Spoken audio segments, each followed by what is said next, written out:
Nou vriende, goeiemôre. Ons vertrou dat u 'n goeie nag se rus gehad het, dat u heerlik kon uitrus en dat u vanmôre vars verkoop en nuut opgestaan het. Die gebed van my hart is dat die Here vir u in hierdie dag baie ryklik sal seën. Mag u en ek hierdie groot gedagte vanmôre ter harte neem en besef dat u en ek word uitgestuur om in die Here se diens te lewe tot sy eer en tot die uitbreiding van sy koninkryk. En mag ons getrou bevind word, mag ons bruikbare instrumente wees en mag die Here vir ons dan ook kragtig gebruik. Ek wil u vanmôre groet met gesang 236, is 'n baie onbekende gesang, maar baie besondere woorde oor die verlossingswerk wat ons deelagtig geword het. Daar staan: Verlosser, vriend, ons hoof en Heer, neem aan die onvolmaakte lied, u deur 'n sterfling aangebied.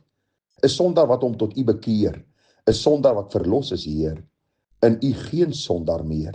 O neem dit aan, u wat ons hart verstaan, o hoor ons sielsverlange in dank en smeekgesange, o neem dit aan. 'n Pragtige lied wat vir ons verduidelik hoe ons as sondaars hierdie verlossing in God ontvang deur Jesus Christus ons redder en Here, en hoe ons vandaar 'n lewe van dankbaarheid lewe, 'n lewe wat ons leef om hom te verheerlik, soos ons die afgelope paar dae gesien het van Psalm 103 onder die tema wat ons hanteer het, 'n dankbaarheid as uitvloeisel van ons redding of verlossing.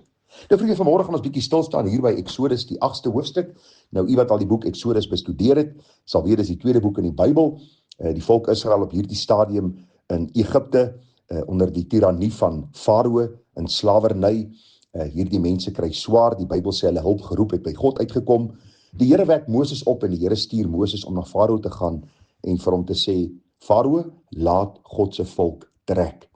Nou weet ons dat Farao se hart alreeds verhard was, en baie mense wonder oor hierdie saak. As u die Bybel gaan lees, sien ons baie duidelik dat die Here alreeds Farao se hart verhard het, nog voor Moses daar aangekom het. Want die Here wou sy oordeel oor Farao en sy mense voltrek het, weens hulle aanhoudende en deurgaanse sonde en rebellie teenoor die Here. Die Bybel sê vir ons baie duidelik: hoor Israel, daar is net een Here, en jy mag voor geen ander God buig nie, terwyl ons weet dat die Egiptenaars se land vervuil was met afgode. En die Here kom en hy gaan hierdie oordeel bring oor hierdie manne in Egipte land. Nou lees ons dat die Here vir Moses stuur na Farao, en die Bybel sê vir ons dat die opdrag is: Farao, laat God se volk uit hierdie land trek, sodat hulle die Here kan gaan dien. En nou sê die Bybel vir ons dat Farao elke keer gesê het, hy sal dit nie doen nie, dan stuur die Here 'n plaag, en na die plaag sê, as die plaag ophou, sal hy die volk stuur. En ons weet mos, die eerste plaag was dan die water wat verander het in bloed. Die tweede plaag was die paddas gewees, derde die muskiete. En nou lees ons by die vierde plaag hierdie woorde. Die vierde plaag was die steekvliee gewees, en daar in vers 28 staan daar: toe sê Farao, ek sal julle laat trek, dat julle aan die Here julle God kan offer in die woestyn. Julle moet maar net nie te ver weggaan nie. Bid vir my. Hier sien ons die absolute pinnakel van skynheiligheid, want ons sien die volgende oomblik toe die plaag ophou, het Farao se hart weer verander. Farao opnuut weer in rebellie opgestaan teenoor God en sy volk, en dit eintlik vir hulle meer moeilik gemaak. Maar hier is so iets baie interessant wat opgeteken is, en dit is ook van toepassing op ons as Nuwe Testamentiese Christene, want u sien, Farao kom en hy sê: luister, ek het nie 'n probleem as julle vir julle God gaan offer nie, maar julle moet terugkom en julle moet weer onder my heerskappy en onder my tirannie kom staan. En ag vriende, dit is vir ons so voor die hand liggend as ons gaan kyk na die geestelike lewe. Die Bybel sê vir ons dat die Here ons uit die mag van die duisternis kom red en ons na sy wonderbare lig bring. Ons was onder die tirannie van Satan. Die Bybel sê ons het die duiwel as vader van ons geboorte, en ons doen sy begeertes. En dan vind die wedergeboorte plaas, wanneer God die Heilige Gees lewe kom bring in my siel, die Here my kom oortuig van my sonde, hy geloof in my hart kom wek, om uit te roep om genade, om redding, en dan kom die verandering. En ag vriende, dan is die wêreld daarom vir ons te sê: luister, ons aanvaar dat julle nou kinders van die Here is. Ons het nie 'n probleem as julle regtig nou net die een God aanbid nie, maar moet asseblief net nie te eng wees nie. Moenie te ver uit die wêreld wegtrek nie. Moenie na die wêreld kyk en die sonde van die wêreld verdoem nie. Moenie God se woord vir ons bring en vir ons sê dat hierdie wêreld onder God se oordeel is nie. So eintlik wat die wêreld wil doen is wat Farao gedoen het. Hy het gesê: okay, dien julle God, ons dien ons God, maar julle kom terug na Egipte land en julle onderwerp julle weer aan my as hoof en as leier. En die wêreld doen vandag presies dieselfde met die kerk. Vriende, kyk maar na die deursnee kerk vandag. Alle sonde en nog meer is in die groot Suid-Afrikaanse kerke teenwoordig. Ons dink aan selfde geslag huwelike, ons dink aan homoseksualisme, ons dink aan saambleiery, ons dink aan dronkenskap, ons dink aan hoerery, ons dink aan die kwessie van die bevraagtekening van die gesag van God se woord, dat God nie meer skepper is nie, Christus het nie liggaamlik opgestaan nie, hy is nie die enigste weg na God nie. Ons is nog steeds kerk, ons is nog steeds die toring, ons is nog steeds die liedere wat ons sing, daar is nog steeds die emosie betrokke by. Maar is 'n kwessie van dat die wêreld vir ons gesê het, moet net nie te ver van ons weg beweeg nie. Ons is tog nie so verskillend van mekaar nie. Daarom lyk die kerk en ruik die kerk en doen die kerk net soos die wêreld, omdat hulle nie onder die wêreld uitgegaan het die dag toe hulle by die Here uitgekom het nie. Ek moet vir u sê, in die kerk van die Here is daar die bokke en die skape. Die Bybel is baie duidelik daaroor dat toe daar die vyhandige mag dan in die koringlande die onkruid gesaai het die eienaar gesê dat albei saamgroei. So ons moet nie dink almal in die kerk van die Here is kinders van die Here nie. Maar wat ek vir jou kan sê, luister na hulle woorde.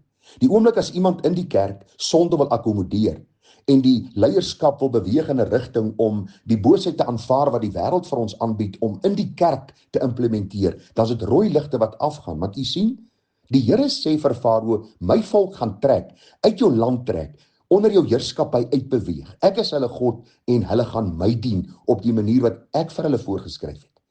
En vandag is dit presies dieselfde. Hoor wat sê die apostel Paulus, vriende, daar vir die Korintiër gemeente. Jy sal onthou die Korintiër gemeente was 'n baie vleeslike gemeente, 'n moeilike gemeente, 'n gemeente wat altyd met die wêreld een of ander ooreenkoms wou aangaan. Paulus vra hulle die vraag. Hy sê moenie, hy sê in die eerste plek, moenie in dieselfde juk trek saam met die ongelowiges nie, want watter deelgenootskap het die geregtigheid met die ongeregtigheid en watter gemeenskap het die lig met die duisternis? Hy sê, watter ooreenkoms het Christus met Belial, of watter aandeel het die gelowige met die ongelowige, of watter ooreenkoms het die tempel van God met die afgode? Want julle is die tempel van God, soos hy gespreek het, ek sal in hulle woon en onder hulle wandel, en ek sal vir hulle 'n God wees en hulle sal vir my volk wees. Terugverwys dit na die volk Israel. En dan vers 17, daarom gaan onder hulle uit en sonder julle af, spreek die Here, en raak nie aan wat onrein is nie. En ek sal julle aanneem en ek sal vir julle Vader wees en julle sal vir my seuns en dogters wees, spreek die Here die Almagtige. Vriende, dieselfde opdrag kom vanmôre vir jou en vir my wat getuig ons is weergebore. Gaan onder die wêreld uit. Dit beteken nie ons gaan nou by 'n hemelse inkopiesentrum inkopies doen nie. Ons is nie belaglik nie. Dit beteken nie ons gaan by 'n hemelse vulstasie brandstof inneem nie. Verseker nie, dis nie wat gaan onder hulle uit beteken nie. Wat dit eenvoudig beteken, ons gaan nie met hulle gebruike en gewoontes en sonde binne die kerk sit en dit akkommodeer ter wille van mense en ter wille van hulle opinies en om aanvaarbaar te wees vir die wêreld nie. Kinders van die Here, die apostel Paulus is duidelik, ons is uitgeworpenes, ons is van 'n hele ander herkoms. Ons Vader is God wat in Christus ons kom red het. Ons ewige tuiste is die hemel. Ons raadsman en leidsman is die Here Jesus wat deur sy gees ons deur sy woord lei, wat die kompas is vir my en vir jou in hierdie donker wêreld. Daarom, as die wêreld vanmôre na ons toe wil kom en sê, moenie te ver wegtrek nie. Moenie te eng wil wees nie. Vergeet die te. Moenie te heilig probeer wees of te rein probeer wees nie. Kom ons kry 'n goue middeweg. Dan sê die kind van God, absoluut nee. Want ons verlosser het sy lewe aan die kruis gegee om ons vry te koop van die slawerny van sonde en die slawerny van Satan. En daarom sê die Bybel vir ons baie duidelik, vriende, dat ons moet ons liggame stel as 'n lewende, heilige en aan God welgevallige offer. Dis ons redelike godsdienst. So ek vra jou vanmôre, dat jy nie kompromis sal aangaan met sonde nie. Dat jy nie jou sonde sal begin verdedig of regverdig nie. Sonde is sonde. Ons gewete getuig, die woord van God getuig saam met ons siel en met ons wese as ons verkeerd doen. Daarom vra ek jou, moenie sonde begin akkommodeer, regverdig, hand aan hand met die wêreld loop. Dink daar kan 'n huwelik tussen die wêreld en die kerk plaasvind nie. As weergeborenes sê die Bybel vir ons baie duidelik, en ek lees vir u die vers om hier af te sluit. Daar in 1 Petrus 2 vers 9, daar staan maar julle is 'n uitverkore geslag, 'n koninklike priesterdom, 'n heilige volk. 'n Volk as eiendom verkry, om te verkondig die deugde van hom, wat julle uit die duisternis geroep het, tot sy wonderbare lig. Ag vriende, ons is uit die duisternis van die wêreld geroep. Kom ons lewe as kinders van die lig. Vriende groete vir u, mooi dagie verder, tada.